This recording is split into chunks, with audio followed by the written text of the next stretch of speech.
Alors, il y a un principe dans la Bible, il y a des principes, en fait, il y a plusieurs principes de la Bible qui nous permettent de comprendre, d'interpréter les Écritures. Et il y a un principe dans la Bible, c'est le principe de la première mention. Quand vous prenez un livre, et particulièrement le livre de la Genèse, et que vous voyez un mot mentionné pour la première fois, vous allez trouver une ligne directrice qui va se poursuivre dans toutes les Écritures. Dieu révèle sa pensée sur un sujet dans la première mention. Alors on va prendre la Genèse et on va se pencher sur la première mention d'un mot en particulier. Mais avant, eh bien, on va lire le contexte. Donc on va lire Genèse 22, versets 1 à 8. Genèse 22, versets 1 à 8.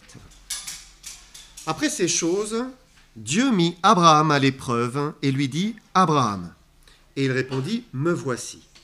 Dieu dit « Prends ton fils, ton unique, celui que tu aimes, Isaac, et va-t'en au pays de Morija, et là, offre-le en holocauste sur l'une des montagnes que je te dirai. » Abraham se leva de bon matin, sella son âne, et prit avec lui 2 serviteurs et son fils Isaac. Il fendit du bois pour l'holocauste et partit pour aller au lieu que Dieu lui avait dit. Le 3e jour, Abraham, levant les yeux, vit le lieu de loin. Et Abraham dit à ses serviteurs, « Restez ici avec l'âne, moi et le jeune homme, nous irons jusque-là pour adorer, et nous reviendrons auprès de vous. » Abraham prit le bois pour l'holocauste, le chargea sur son fils Isaac, et porta dans sa main le feu et le couteau. Et ils marchèrent tous deux ensemble. Alors Isaac, parlant à Abraham, son père, dit « Mon père !» Et il répondit « Me voici, mon fils. » Isaac reprit « Voici le feu et le bois, mais où est l'agneau pour l'holocauste ?» Abraham répondit « Mon fils, Dieu se pourvoira lui-même de l'agneau pour l'holocauste. » Et ils marchèrent tous deux ensemble. On va s'incliner encore dans la prière.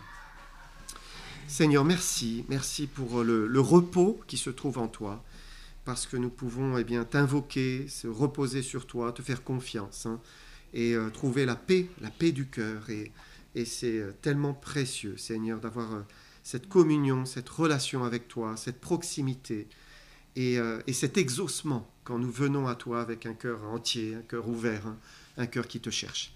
Père, merci de nous bénir encore, et ta parole est un trésor. Bénis-la à cause et par Jésus-Christ, s'il te plaît. Amen.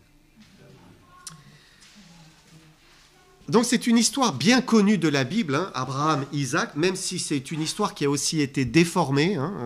Il y a une déformation par rapport à l'original, mais la vraie histoire, elle n'a pas changé, elle est dans les Écritures. On a l'original, la parole de Dieu, et c'est l'histoire telle qu'elle s'est déroulée. Et tout commence avec cette phrase, on va relire le verset 1, Genèse 22, 1. « Après ces choses, Dieu mit Abraham à l'épreuve et lui dit « Abraham ». Il répondit « Me voici ». Est-ce que vous avez déjà été mis à l'épreuve par le Seigneur ? Parfois, Dieu nous met à l'épreuve. Et Abraham avait été mis à l'épreuve par le passé. Parfois, il avait réussi à traverser l'épreuve avec succès. Et puis d'autres fois, ça ne s'est pas passé comme ça aurait dû se passer. Il a échoué. Par exemple, lorsque Dieu lui a promis un fils au travers de Sarah, Abraham a échoué. À un moment, Sarah, elle a dit, mais c'est pas possible, on va pas attendre comme ça encore des années. Voilà l'âge que j'ai. Et elle a donné donc à Agar, la servante, pour qu'Agar puisse avoir un fils avec Abraham et que Sarah prenne le fils un peu comme son propre fils. Et donc Abraham est tombé. Mais Dieu est plein de grâce, et finalement, il a donné le fils de la promesse, c'est-à-dire Isaac. Il a reçu la promesse à 75 ans, et après 25 ans d'attente, Abraham avait 100 ans, dit la parole de Dieu, Abraham a eu son fils. Et on s'est dit, mais quelle mise à l'épreuve, attendre 25 ans, la promesse d'avoir un fils. 25 ans, c'est long, c'est pas 25 jours, c'est très long, 25 ans. Et on vient de lire, après ces choses, Dieu mit Abraham à l'épreuve et lui dit, Abraham, et il répondit, me voici. Il est intéressant de voir dans ce verset que dans l'hébreu, en fait, il y a 2 fois la répétition du verbe éprouver. En fait, je ne vais pas bien le traduire, mais c'est comme si Dieu éprouva Abraham par l'épreuve. Vous voyez, il y a une répétition, vraiment, il y a un double terme, le même terme hébreu, et ça évoque l'intensité émotionnelle et spirituelle de l'épreuve d'Abraham. Et ça évoque aussi que ce fut une épreuve en plusieurs étapes, qui s'est prolongée. Et ça a été vraiment le cas. D'abord, il a vécu cette attente interminable, 25 ans, hein. Puis c'est la délivrance, et puis il replonge dans un ascenseur émotionnel, quand Dieu lui dit maintenant, eh bien, tu vas sacrifier ton fils. Et ça, c'était l'étape ultime du chemin de foi d'Abraham. Est-ce qu'il serait prêt à offrir, à mettre sur l'autel ce qu'il avait de plus cher? Et dire, Seigneur, mais voilà, je t'offre. Finalement, la question est, Abraham, est-ce que tu m'aimes plus que tu n'aimes ton fils? Est-ce que tu es prêt à m'offrir ce que tu as de plus précieux? C'est aussi parfois la question que le Seigneur nous pose. Hein. Est-ce que tu es prêt à m'offrir ce que tu as de plus précieux? Est-ce que nous le sommes prêts? Est-ce que nous allons lui offrir? Abraham va donc emmener son fils Isaac, qui est jeune, hein. Il l'emmène sur le mont Morija. Et le mont Morija, ce n'est pas un mont que Dieu a choisi au hasard, hein, puisque 1000 ans plus tard, il va s'y passer quelque chose de très important. Regardez, on va partir dans Chroniques, 2 Chroniques 3, et on va lire verset 1. Salomon commença à bâtir la maison de l'Éternel à Jérusalem sur la montagne de Morija, qui avait été indiquée à David, son père, dans le lieu préparé par David sur l'aire d'Ornan, le Jébusien. Donc Morija, eh bien, c'est le lieu où finalement sera Jérusalem, hein, et plus particulièrement, Morija, c'est là où il y aura le temple de l'Éternel. Ça signifie que tous les animaux au futur, hein, qui seront sacrifiés pour apaiser la colère de Dieu au sujet du péché, eh bien, ce serait fait sur le mont Morija. Quand même un lieu qui est symbolique. Hein. Abraham et Isaac sont donc arrivés au lieu choisi. Et si on reprend la Genèse, on lit au verset 7 et 8. Alors Isaac, parlant à Abraham, son père, dit « Mon père ». Il répondit « Me voici, mon fils ». Isaac reprit « Voici le feu et le bois, mais où est l'agneau pour l'holocauste ?» Et Abraham répondit « Mon fils, Dieu se pourvoira lui-même de l'agneau pour l'holocauste. » Et ils marchèrent tous deux ensemble. Et on vient de lire le mot qui nous intéresse ce matin. C'est la première fois qu'il est mentionné le mot « agneau » dans la Bible. L'agneau. Où est l'agneau pour l'holocauste, dit Isaac. Dieu se pourvoira lui-même de l'agneau pour l'holocauste, dit Abraham. Et cette première mention révèle une vérité qui va perdurer dans toute la parole de Dieu. L'agneau est le sacrifice que Dieu agrée. Mais ce n'est pas forcément l'agneau tel qu'on le pense, puisque lorsqu'Abraham dit « Dieu se pourvoira lui-même de l'agneau pour l'holocauste », à qui pense-t-il? Il le sait, hein. Dieu lui a demandé d'offrir son fils. L'agneau, c'est son fils, en fait. Hein. Abraham sait qu'il le mettra sur l'autel. Donc l'agneau est donc le sacrifice que Dieu agrée, et derrière l'agneau, il s'agit en réalité d'un fils, et d'un fils unique. Et cette vérité, elle va traverser toute la parole de Dieu. Le fondement est posé, on peut dire, avec Abraham et Isaac. Non seulement il y a l'image de l'agneau qui représente le fils, mais en plus, il y a l'histoire d'un père qui offre son fils en sacrifice. Genèse 22, versets 9 et 10. Lorsqu'ils furent arrivés au lieu que Dieu lui avait dit, Abraham y éleva un autel et rangea le bois. Il lia son fils, le mit sur l'autel par-dessus le bois, puis Abraham étendit la main et prit le couteau pour égorger son fils. Est-ce qu'on peut le croire? Est-ce qu'on peut le croire? Abraham est sur le point d'offrir son fils comme un agneau immolé. Immolé, ça signifie offrir en sacrifice à Dieu, en fait. Hein. Comme un agneau immolé. C'est impensable pour un père d'offrir son fils comme cela. Hein. Un père préfère mourir lui-même, donner sa vie, plutôt que d'offrir son propre fils. Et c'est même étonnant qu'Abraham n'ait pas questionné Dieu. Étonnant qu'il n'ait pas argumenté, proposé en disant « Mais pourquoi, Seigneur ?» Non, il ne dit rien. Et en fait, on comprend pourquoi. D'abord, c'est sûr qu'Abraham a une grande foi. Il a manifesté déjà la foi la plus grande dans le passé. Il avait confiance en Dieu. Mais on sait aussi par la Bible qu'Abraham était sûr que finalement Dieu allait ressusciter son fils. Il a cette pensée de la résurrection qui lui est venue dans le cœur. On le lit dans le Nouveau Testament. Il le croyait parce que sa postérité, Isaac, c'est celle qui avait reçu la promesse de donner une postérité nombreuse. Donc c'était impossible que Dieu dise « sacrifie ton fils » et en même temps, Dieu puisse accomplir sa promesse et donner une postérité nombreuse par Isaac. Il fallait un miracle, il fallait une résurrection si jamais il était vraiment sacrifié. Et en fait, on a là ici l'image parfaite de ce que Dieu allait faire 2000 ans plus tard avec son Fils unique, Jésus-Christ. Bien sûr, ça ne se passera pas comme cela pour Isaac. Isaac ne va pas réellement mourir et ressusciter. Mais nous avons l'histoire qui est posée 2000 ans avant qu'elle se réalise. Dieu le Père sacrifiant son Fils, Jésus-Christ. Maintenant, le temps n'était pas encore prêt pour que le Fils vienne, qu'il descende sur terre.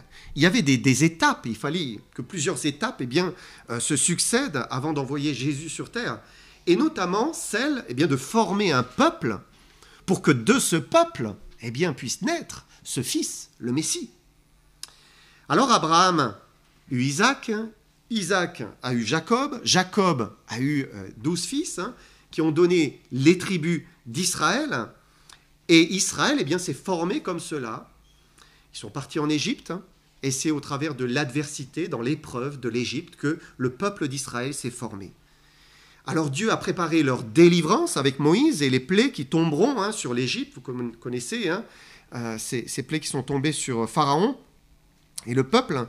Mais pour sortir d'Égypte, Dieu va demander à Israël de faire un premier sacrifice animal en tant que peuple, pour le peuple tout entier. Ce sacrifice, c'est le sacrifice d'un agneau, de nouveau. On revient sur cet agneau ou un chevreau, comme dit la parole de Dieu. Exode 12, versets 5 à 7. Exode 12, versets 5 à 7, nous lisons « Ce sera un agneau sans défaut, mâle, âgé d'1 an. Vous pourrez prendre un agneau ou un chevreau, vous le garderez jusqu'au 14e jour de ce mois, et toute l'assemblée d'Israël l'immolera entre les 2 soirs. On prendra de son sang, on en mettra sur les 2 poteaux et sur le linteau de la porte des maisons où on le mangera. » Et donc, nous avons lu, il fallait que ce soit un agneau ou un chevreau mâle sans défaut. Vous avez une image là de Jésus-Christ, sans défaut, sans tache. Et puis, il y a ce sang que Dieu demande de mettre sur les 2 poteaux, sur le linteau de leur maison. Pourquoi ? Il l'explique. Exode 12, versets 12 à 13. « Cette nuit-là, je passerai dans le pays d'Égypte, et je frapperai tous les premiers-nés du pays d'Égypte, depuis les hommes jusqu'aux animaux, et j'exercerai les jugements contre tous les dieux de l'Égypte. Je suis l'Éternel. Le sang vous servira de signe sur les maisons où vous serez. Vous verrez le sang, je passerai par-dessus vous, et il n'y aura point de plaie qui vous détruise quand je frapperai le pays d'Égypte. » Dieu allait juger l'Égypte, il allait juger tous ces dieux, et une seule chose allait pouvoir les protéger le peuple de Dieu de ce jugement divin, c'était le sang de l'agneau. Seulement le sang de l'agneau. Dieu verrait le sang, et Dieu passerait au-dessus, et il n'y aurait pas de décès, pas de jugement sur cette maison.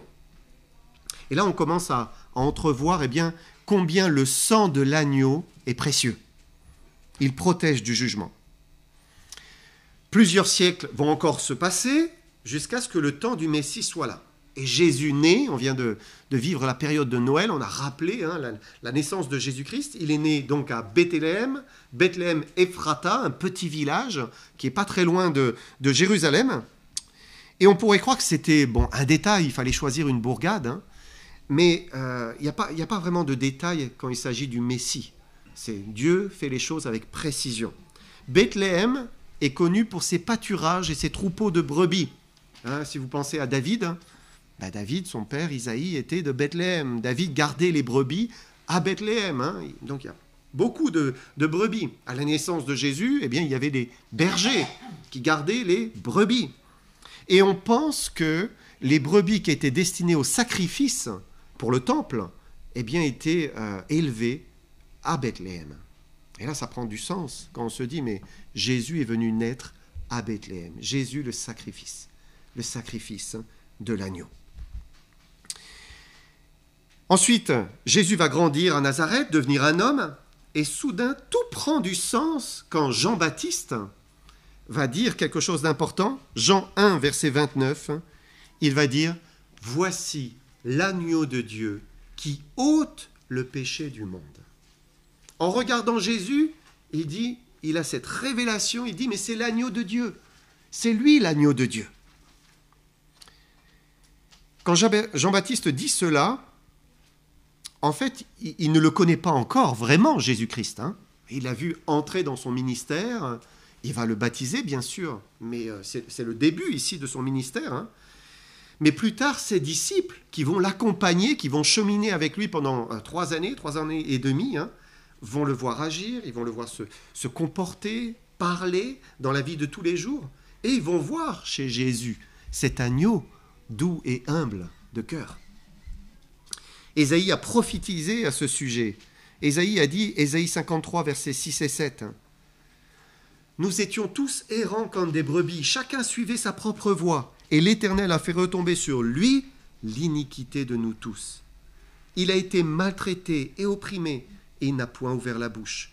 Semblable à un agneau qu'on mène à la boucherie, à une brebis muette devant ceux qui la tondent, il n'a point ouvert la bouche. » Oui, Jésus est l'agneau de Dieu. Et il s'est comporté comme un agneau. Il s'est laissé faire, les soldats le conduisant jusqu'au supplice. Hein. Tout comme Isaac. Si on réfléchit à Isaac, hein, l'image de Jésus avec Abraham, il n'a pas opposé de résistance à Abraham. C'est même incroyable. Quand on lit le texte, hein, c'est surprenant. Abraham lit son fils, c'est pas un fils de 5 ans, hein. C'est déjà un jeune homme. Hein.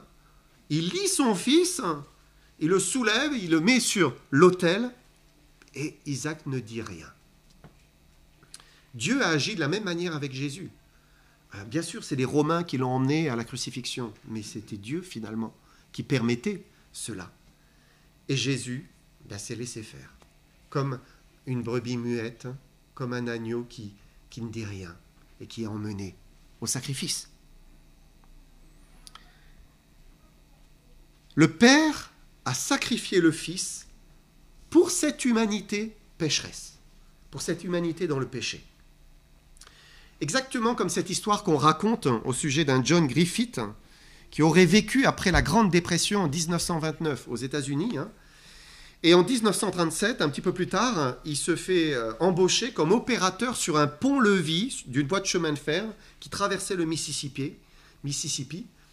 Et un jour où il avait emmené son jeune fils avec lui de 8 ans, un fils qui était émerveillé par le mécanisme du pont, hein, ils étaient en train de déjeuner non loin à regarder le pont, et puis ils ont entendu le sifflement d'un train, c'était le Memphis Express, hein, et le père a dit à son fils, bouge pas, il s'est précipité pour aller actionner le pont-levis, hein, et alors qu'il faisait une dernière vérification visuelle, il regardait, et puis il voit son fils qui l'a suivi, et qui est tombé dans les engrenages du pont.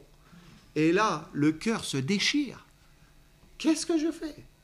Soit je sacrifie mon fils, soit je sacrifie 400 personnes qui arrivent à toute vapeur. Et en larmes, eh bien, il actionne, il fait baisser le pont-levis et il sacrifie son fils. Et puis il voit le train passer avec tous ces gens qui sont contents dans le train, qui n'imaginent pas une seule seconde que, eh bien, il y a un fils qui vient d'être sacrifié en dessous pour leur donner la vie. On ne sait pas si cette histoire est vraie. Probablement pas. Mais en tout cas, c'est ce que Dieu a fait. Dieu a sacrifié son fils pour une humanité qui n'y pense même pas, qui ne se soucie même pas, voilà, qui jouit du plaisir de cette vie. Dieu a sacrifié son fils. Jean 1, 29. Voici l'agneau de Dieu qui ôte le péché du monde. Le Fils est venu ôter, il est venu enlever le péché du monde. Un petit peu comme pourrait le faire une éponge. Vous savez, comme vous avez de l'eau sale, vous mettez une éponge et ça vient aspirer, attirer. Il est venu prendre sur lui nos péchés, nos fautes. Le péché n'est pas quelque chose qui peut disparaître en un claquement de doigts, comme ça. C'est pas possible. On a depuis quelques années, à la maison, un poêle à bois. Donc on est très heureux de notre poêle à bois, qui fonctionne bien. Mais il faut l'entretenir. Hein. Si vous en avez un, vous savez qu'une mauvaise combustion, et vous avez la fumée, la suie qui vient se coller sur la vitre du poêle. Moi j'aimerais bien une vitre auto-nettoyante. Mais bon, ça n'existe pas encore. Je ne sais pas si ça existera un jour. La suie vient se coller. Hein. C'est vraiment une matière qui est collante hein, sur la vitre. Hein. Mais j'ai trouvé une mousse miracle.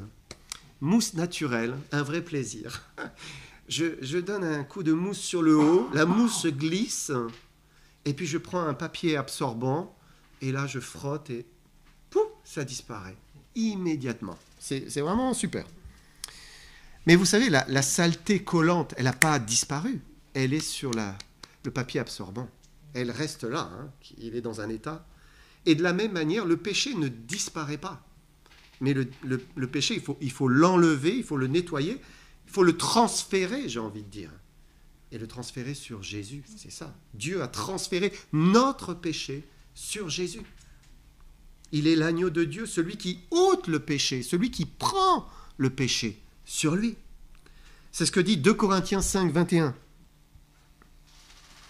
Celui qui n'a point connu le péché, Jésus-Christ, Dieu, donc il l'a fait, Dieu l'a fait devenir péché pour nous, afin que nous devenions en lui justice de Dieu. Jésus est venu comme aspirer, hein, enlever notre iniquité pour la prendre sur lui. Qu'importe ce que nous avons sur la conscience, ce que nous avons pu faire dans notre vie, qu'importe, même si c'est vraiment effroyable. Hein. Jésus prend notre péché si nous croyons en lui avec repentance. Si nous croyons en lui avec un cœur repentant. Et bien plus que de simplement prendre notre péché, il nous donne sa justice. C'est un échange, un transfert, c'est ce que dit le verset. Hein. Par lui et en lui, nous devenons justice de Dieu. C'est ce qu'il dit. Ça signifie qu'il met à notre crédit sa justice, sa sainteté, sa pureté. C'est incroyable. Et alors, eh bien, nous sommes, une fois que ce transfert est fait par la foi, parfaitement justes devant Dieu. Pas que nous sommes justes en réalité, hein, mais parce que Dieu nous a justifiés par Jésus-Christ. Il nous a fait cette grâce. L'agneau de Dieu est mort pour ôter notre péché. Genèse 22, versets 11 à 14. Alors, l'ange de l'Éternel l'appela des cieux et dit « Abraham, Abraham !» Et il répondit « Me voici. » L'ange dit « N'avance pas ta main sur l'enfant et ne lui fais rien, car je sais maintenant que tu crains Dieu et que tu ne m'as pas refusé ton fils, ton unique. » Abraham leva les yeux et vit derrière lui un bélier retenu dans un buisson par les cornes. Et Abraham alla prendre le bélier et l'offrit en holocauste à la place de son fils. Abraham donna à ce lieu le nom de Yahvé-Jiré. C'est pourquoi l'on dit aujourd'hui « À la montagne de l'Éternel, il sera pourvu. » Yahvé-Jiré, ça signifie « l'Éternel pourvoit ». Et vous savez, l'humanité, depuis la chute en fait, hein, est troublée dans sa conscience à cause du péché. Et les hommes se demandent, mais comment être libérés de ce trouble, hein. Et depuis toujours, eh bien, ils cherchent des moyens de se libérer, de soulager, d'apaiser leur conscience. Vous avez probablement vu dans les reportages, hein, en Inde, on va se tremper dans le Gange, hein, en se disant que le Gange eh bien, va purifier des péchés. Hein. En Arabie Saoudite, on fait le tour d'une pierre noire, hein, et puis on essaye d'aller la toucher, en se disant que ça va permettre un renouveau et une purification. Hein, c'est pour ça qu'elle serait noire même, à cause du péché. Quand nous sommes allés à Madagascar, dans ce village du sud, eh bien on a entendu, hein, ils continuent à faire des sacrifices pour les péchés. Quand ils font quelque chose de coupable, eh bien ils vont faire un sacrifice. Parfois, quand c'est grave, un zébu. Même s'ils ne croient pas dans le Dieu de la Bible, hein, ils font des sacrifices. Et l'homme n'a pas de vraie solution pour le pardon des péchés. Alors, Dieu a pourvu, l'Éternel pourvoira, l'Éternel a pourvu au sacrifice en son Fils Jésus-Christ. La Bible dit que le sang de Jésus purifie, il lave de tout péché. On va regarder un verset dans 1 Pierre 1, versets 18 et 19. 1 Pierre 1, 18 et 19.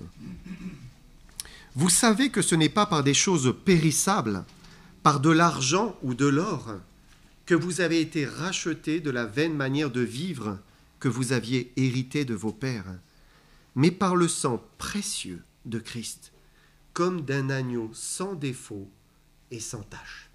On retrouve cet agneau sans défaut, sans tache, le sang précieux de Christ. Que vaut la vie d'un fils qui est offert comme cela pour son père, par son père, pardon. Ici, dans ce verset, on ne parle pas d'argent ou d'or, mais d'une vie qui est offerte, d'une vie qui est sacrifiée. Dieu nous a rachetés par ce précieux sang qui a une valeur infinie. C'était le sang d'un agneau sans défaut, sans tache, un sang pur, saint, innocent. Et ce sang, le sang de Christ, c'est l'unique solution pour être pardonné de ses péchés. Il n'y a pas d'autre solution. Il n'y a rien à faire, si ce n'est que de croire, de mettre sa confiance dans le sang de Jésus-Christ. Un sang qui purifie de tout péché. Il y a un verset dans Jérémie, j'aimerais qu'on lise, Jérémie 13, verset 23. Il dit « Un Éthiopien peut-il changer sa peau et un léopard ses taches? De même pourriez-vous faire le bien, vous qui êtes accoutumés à faire le mal. » Est-ce qu'on peut changer la mélanine de sa peau? Ben non, qu'on soit animal ou homme, on ne peut pas changer ça, c'est une réalité. Et Dieu dit que le péché, le fait de faire le mal, c'est-à-dire de transgresser la loi de Dieu, parce que le péché c'est ça, le péché c'est la transgression de la loi de Dieu. Eh bien le fait de pécher, c'est quelque chose qui est ancré en nous, au plus profond de notre être. C'est comme l'ADN. Voilà, on ne peut pas se libérer de ce que nous sommes. Le péché est ainsi en nous. Mais la puissance du sang de Jésus, c'est ce que dit Dieu, la puissance du sang de Jésus peut purifier notre cœur, purifier notre âme, nous arracher ce péché, nous laver de ce péché. Jésus a versé son sang pour cela. Alors, eh bien, je termine ici, en poussant Abraham à sacrifier Isaac et en lui inspirant bien l'idée qu'il le ressusciterait, Dieu était en train d'illustrer, de préparer ce qu'il allait faire lui-même. Et j'aimerais qu'on lise un dernier verset, c'est Jean 3,16. Il dit « Car Dieu a tant aimé le monde qu'il a donné son Fils unique, afin que quiconque croit en lui ne périsse point, mais qu'il ait la vie éternelle. » Jésus est l'agneau de Dieu. Jésus est la manifestation de l'amour de Dieu pour nous. Dieu a sacrifié son Fils innocent. Il l'a chargé de nos péchés. Il a permis sa mort sur la croix pour nous donner le pardon, pour nous donner sa justice. Est-ce que c'est quelque chose que nous croyons, auquel nous adhérons et nous disons « Oui, je le crois. Oui, je le crois. Seigneur, sauve-moi. Je crois cela. Donne-moi la vie. » Regardez ce qu'il dit dans ce verset, il dit « Afin que quiconque croit ne périsse point. » Il faut croire, il faut saisir par la foi. C'est le seul moyen d'être lavé, purifié. Je me repens de mes péchés, je saisis par la foi Jésus-Christ, l'agneau de Dieu. Est-ce que nous le croyons? Un jour, nous allons tous nous prosterner dans le ciel devant l'agneau immolé. C'est ce que dit l'Apocalypse, si tu veux remettre le verset qui était affiché, il disait d'une voix forte, l'agneau qui a été immolé est digne de recevoir la puissance, la richesse, la sagesse, la force, l'honneur, la gloire et la louange. Ici, c'est un passage qui nous parle du futur. Dans l'éternité, un jour, toute créature, dans les cieux, sur la terre, sous la terre, toute créature rendra gloire à Dieu et reconnaîtra l'agneau de Dieu immolé. Est-ce que, vous le ferez de force, parce que vous ne serez pas repentant devant Dieu et loin de lui? Ou est-ce que vous le ferez de joie et de cœur, parce que vous vous serez repenti sur terre et vous aurez saisi Jésus-Christ pour votre sauveur personnel? C'est vraiment la grande question. Il ne faut pas attendre. Il faut venir à Jésus et trouver son pardon. Il vous le donne. Amen.